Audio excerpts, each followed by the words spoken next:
E quando a Constituição define como se dá a autonomia, a Constituição foi muito precisa ao afirmar que as universidades gozam de autonomia. Por que esse é um tema importante? Porque sempre os neoliberais estão tentando deslocar o âmbito da autonomia da Constituição para a legislação infraconstitucional. A Constituição não diz as universidades deveriam ter autonomia, poderiam ter autonomia, ou seria muito bom se a universidade tivesse algum grau de autonomia. A Constituição é absolutamente clara quando diz as universidades gozam de autonomia. Em que dimensões? De gestão financeira, administrativa e acadêmico-científica. Isso significa dizer que, pela Constituição Federal, as universidades são instituições autogovernadas e que podem e devem fazer as suas próprias leis. Vejam o histórico recente da universidade, de 88 para cá. Tudo é regulamentado pelos órgãos do Estado. Tudo está regulamentado pelos órgãos do Estado. Da folha de pessoal que se deslocou da universidade para o CIAF, avaliação ela é externa, diretrizes curriculares são externas, o que é dado a pensar é definido externamente à universidade pelos editais. Em suma, tudo que é fundamental na vida universitária hoje é definido no âmbito externo. E as universidades, de fato, não gozam de autonomia, e sequer as universidades se colocam o problema da autonormação, ou seja, de fazer as suas próprias leis. Observem que grande parte do debate que nós temos nos últimos 20 anos sobre o Estatuto são debates de natureza operacional. Quer dizer, como que a gente melhora a gestão da universidade, regulamenta melhor isto ou aquilo, mas o conceito de leis próprias não está presente dentro dos nossos estatutos.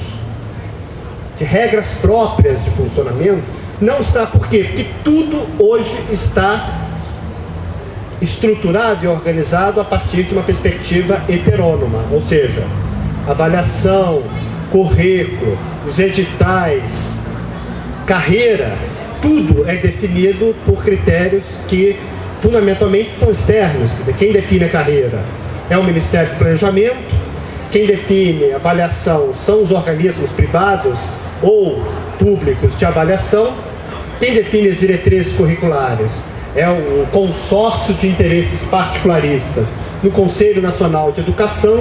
Em suma, a universidade perde aquilo que é mais fundamental da sua vida institucional, que é justamente a produção e a socialização do conhecimento.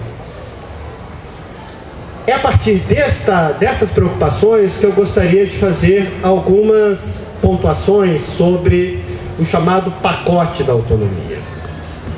Em primeiro lugar, é importante destacar que o intento de regulamentação da autonomia não é novo.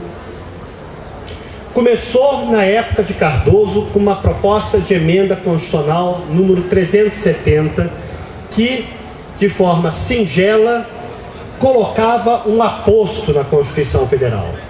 O que Cardoso propunha? Que as universidades gozam, vírgula, na forma da lei, vírgula, de autonomia universitária. Este ingênuo aposto simplesmente deslocava a prerrogativa da autonomia da Constituição para o âmbito infraconstitucional. E quando Cardoso tenta regulamentar, faz uma proposta de regulamentação do que seria essa mudança da PEC 370, na época com o deputado Paulo Bonhausen, vizinho aqui do Estado,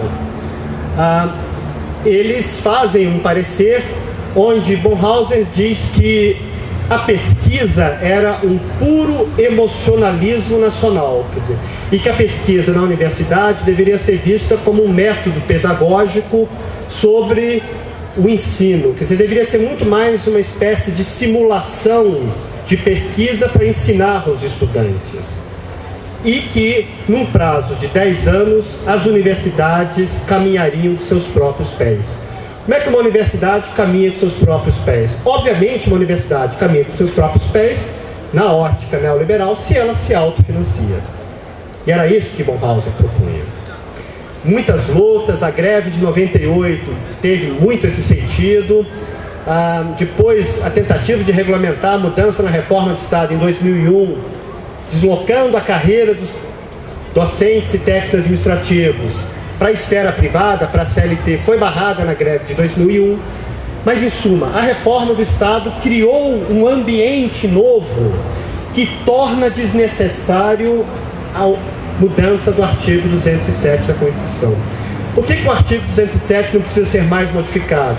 Porque o conjunto do ordenamento da Constituição Federal foi sendo paulatinamente modificado pelas emendas constitucionais, a emenda constitucional 19, a emenda constitucional 20, enfim, todas as outras que vieram a partir daí, permitiram um arcabouço jurídico que favorece o conceito de que a universidade deve funcionar como uma espécie de organização social, sem que seja necessário mudar a natureza jurídica da universidade, tema que obviamente seria explosivo do ponto de vista político, pela mobilização de docentes, técnicos, estudantes. Em suma, não dá para transformar as universidades de autarquias e fundações públicas em entes de direito privado. Quer dizer, foi o intento que Bresser tentou. Como é que se faz na prática a conversão da universidade numa organização social? Por meio das chamadas PPP, parceria público-privada. Que é isso que se quer. Que a universidade, tal como falava o Banco Mundial em 94, deve estar aberta aos influxos do mercado, ao livre metabolismo com o mercado. Essa é a questão fundamental da autonomia. E aqui nós vamos ter o pacote que associa 3 dimensões. Primeira grande dimensão que o pacote da autonomia trabalha é o conceito de que a autonomia requer a regulamentação das fundações de direito privado. E, ao mesmo tempo, que a autonomia esteja ligada ao braço da inovação. O que é o braço da inovação tecnológica? É o braço que coloca a universidade como uma organização vinculada à venda de serviços. Observem que a ideia de inovação é uma ideia enganosa e que traz muita confusão. Porque o que parece ser inovação tecnológica? Assim, quando a gente escuta a expressão, a universidade deve fazer inovação tecnológica, de que a universidade deve inovar as tecnologias. Mas o conceito de inovação tecnológica não está vinculado a novas tecnologias. Inovação tecnológica é um novo nome para o que na literatura sobre a produção do conhecimento está conceituado como pesquisa e desenvolvimento.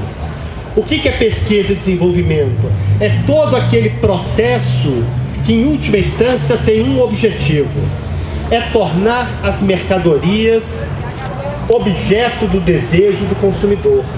E é por isso que as inovações tecnológicas são feitas essencialmente nas empresas. Vejam que nos Estados Unidos, conforme um estudo de Mansfield, um professor da Pensilvânia, ele mostra que de cada 10 inovações nos Estados Unidos, 9 nasceram inteiramente dentro das empresas. E é natural que seja assim, porque se a inovação está ligada ao processo de fetichização da mercadoria, é muito razoável que a empresa saiba fazer isso muito melhor que a universidade. A universidade muitas vezes produz um cosmético que é ótimo sob o ponto de vista dermatológico, mas não tem o glamour de um produto que tem uma atriz determinada fazendo a publicidade, que tem um design, que tem uma cor, que tem um brilho, que tem fixadores e não sei mais o que tornam aquele batom objeto do desejo do consumidor. O consumidor não compra só o batom porque enfim, quer só um bom produto dermatológico. É mais do que isso, é óbvio que é mais do que isso. E as corporações trabalham isso. pela inovação tecnológica. Então, por que a autonomia no pacote está vinculada a essas três dimensões, né? Um conceito jurídico assentado na ideia de que precisa ter enclaves de direito privado dentro da universidade, que são as fundações, e que a fundação objetiva articular a inovação tecnológica. Essencialmente é este o pacote. E aqui cabe algumas reflexões sobre a medida provisória que institui o pacote, que é a medida provisória 435. Observem que esta medida provisória trabalha um tema muito delicado que normalmente passa despercebido. Qual é o tema fundamental que ela está trabalhando no artigo 1º? O tema fundamental chama-se compras governamentais. Este tema das compras governamentais é um dos temas mais duramente que mais conflitos traz dentro da Organização Mundial do Comércio entre os diversos países. O que é compra governamental? É o conceito de que, como os estados são grandes compradores, deve ter uma regra de concorrência internacional. Então, no caso, o estado compra um sistema de avaliação no mercado, chama-se ENAD, não é isso? Ele faz uma licitação para uma empresa fazer a avaliação dos nossos estudantes da universidade, o que é inusitado e bizarro, como dizem os jovens. Mas, em suma, esta compra do sistema de uma avaliação do ENAD, né, que é um pacote que o Ministério compra, envolve cifras da ordem de 300 milhões de reais. As compras governamentais significam que, quando o Estado compra um serviço, ele tem que abrir isso para uma licitação internacional.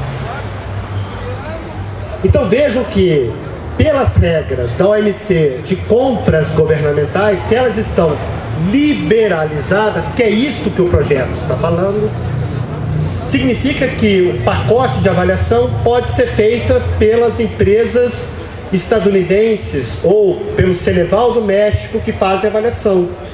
Quem ganhar com menor preço pode prestar esse serviço. A medida provisória faz ressalvas de que alguns setores podem ter uma proteção no âmbito dos tratados de livre comércio assinados pelo Brasil. Ora, o Brasil tem um tratado de livre comércio com o Mercosul, mas o Brasil e o Mercosul estão finalizando um tratado de livre comércio com a União Europeia. O que significa dizer isso? Que as compras governamentais de vacinas, avaliação,